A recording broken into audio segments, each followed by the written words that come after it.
ball ani gu na ho no KUMACA wo na chi KUMACA wo no echi na fidia chese areho efie no kra de se fie wo ba ko bi enso ni nchim wo se fie bi ha e na hye wo no e no kra de obi eto afim ne shade for sale abo ho se se ton ho hwe ball no so ba bi ebisugu etie from Facebook Opemsuo radio na de ye hu no ha de me dwene ho amenti ase for sale no bi ba beto na ye dia bo ho no magu on de wo benya jeje ntwe bi ono so meko se okogi no kanato ebe niam ekoso ye ku ase no se ya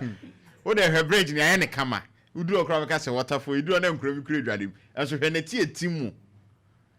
anka se ye te ho na anka nso ne da so kama ani nso so ye kama o che nso no kura se ye se tin ba fita kama o my bridge ba kwa na ba ko so na wono wa ho enso hwe in between retaining wall ne kwan no e ho na etu ball ani gu na na afidi ay back to say edan ye hwehwe ni mu nya ntwem ye de yi say o say beje court order na e de atu o momote won fi say Holland ni ye nsum land wetland Ramsar site ya ye ka ho asem e ho ne ye wetland enti ye tu o mo na say nso na timanya kwan akọ enti say ha no ya afie na nsi form na ye say o minimum so asi school ati na bola aye masa no ye de o mo na ntwibini ne ye yi no e no mo dura no mo hwe ego na fi enti ya ha no ye dane ha bola anu no o yo kra say de keka ko de dane no bola as common pa asem de kai ono abo Ben Abdallah ene wo no AMC fofora wa ba no de ye wo no unse sa kwan se de tinti nkrofo ntamfa ho nkrofo ta fa sepe ho no makosi asem bi kwan no moko ti obi mfa ho ndi se ne ye ho awe wo semewu na e dynasty so na Africa se ba airport run about 2 days ya na no aye kwetwa ho no meka kire omo wo ma ko obi ni se ahen na yesusa no na chese ho no ye nwura chese nso to a onya ba bi fa na cheso akọ nenso nkrofo ne pese etu nsuo no nti no enne kura na fa nsuo nto be 2 days no udu bo nse nkrofo fie nsuo teta ho bra Facebook Opemsuo radio asem de makofa ba nyina wei pa na mamera ho ene ba ku bi so na nkwa so be ne orebe ho pa areho papa engura pa school ati na KUMACA kura de se kwan ho eda kwan ho ba bia unse we no so no se unyo obi atafa wa wadwene enkoso o tekem na wokunti hu na ebom se o si format situation na ho no na fidi a areho ankasa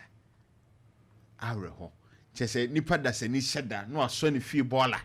no de abegu ho na obi nso aso ne nantwibire ne de keka ho no no no so de abegu ho na wo pese onye nantwi unya aponje a baby o maja na ko to ma o ma yesi fertilizer NPK 1515 o mo tira de o metu atire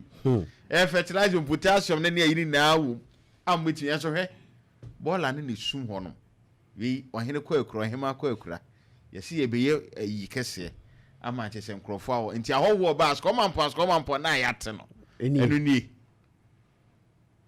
as come ampo na yate no as come ampo na enu ni ti ebesre empanifo form na esi form se de akra papa ne de maame ne de na esi form no we je minister we de ya wa se de me hwehwe ni mu adwuma o ye besre mo form na esi form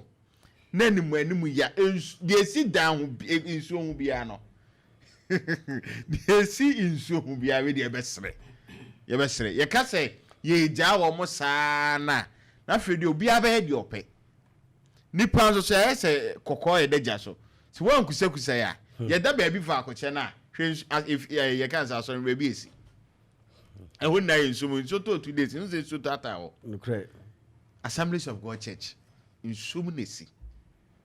udru okra na tu se bi mu ye so mu sinti kese inso na amakwan enso ho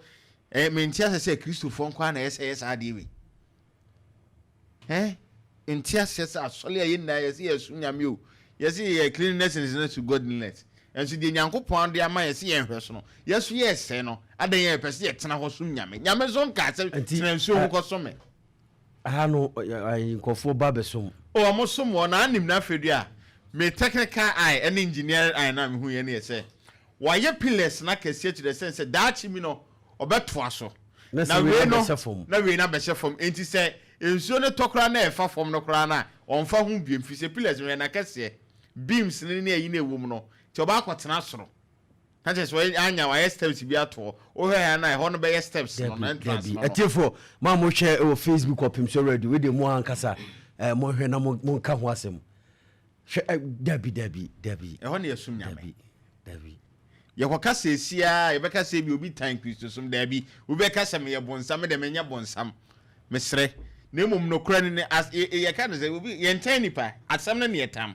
ye tan asese eti ye besre animu ya o de hwensu eta 2 days ni ensu ntoye no ensunsu ato ama ne tata ho no e ho ne ye kwasu nyame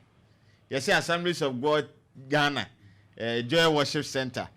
so what I say we are Assemblies of God o ko CPC S5 eti on so de no so sinsu no Assemblies of God it's where the Assemblies of God empanimfo